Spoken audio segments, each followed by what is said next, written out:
Hi everyone, we're going to talk about the scale factor. A scale factor is a number that we use to multiply the coordinates, the side lengths, the perimeters of one shape to produce a similar shape. So in the first example here, we've got a coordinate point, -9, -4, and that gets scaled by some number, some scale factor, to produce this new coordinate point. So -9 times something is -63, and -4, the y-coordinate, times that same something is -28. So we're going to use division to figure out what goes in that blank. So we're going to take the new point, -63, we're going to divide it by the old point, -9, and that will give us 7. And it does work for both of these. We could do both if you'd like to double check, and they both are times 7, which they have to be. In order to be a scale factor, it's going to multiply the x and the y by the same number. So the scale factor for this one would be 7, since both coordinates x and y are being multiplied by 7 to produce the new x and y in this similar shape. For the next one here, now we're given side lengths. It says triangle ABC. Let's try and draw a better triangle than that. Let's see what I can do. A, B, C, like that.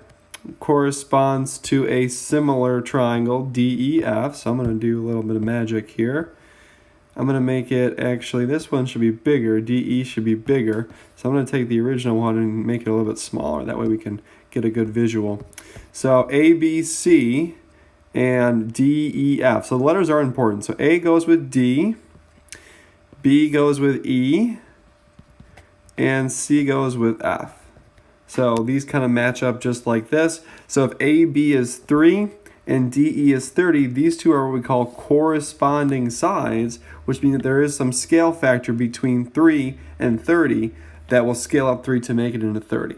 If they're similar triangles, we also know that their angles would be congruent. So A and D would have the same angles, this angle here and this angle there, F and C, and then the last angles would also be congruent.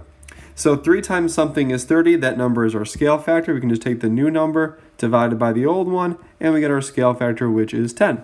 So the scale factor for this example would be 10, since the side length was multiplied by 10. If the scale factor is 10, the perimeter is also times 10. The area would be times 10 times 10, because area is 2D, two-dimensional, and perimeter is only one-dimensional. That's why it's only multiplied once, whereas area is multiplied by 10 twice.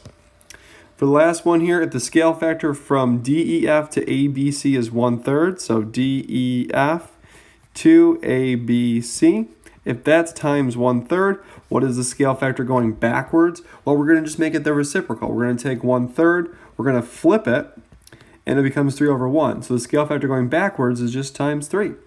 Because if it's times 3 this way, that would make it bigger. Going from right to left makes it bigger. So this is a bigger shape, and ABC would be a smaller shape because it's 1/3 of DEF. And that's how we find the scale factor given these different relationships here, given the scale factor in the opposite way, given corresponding sides, and given corresponding coordinates.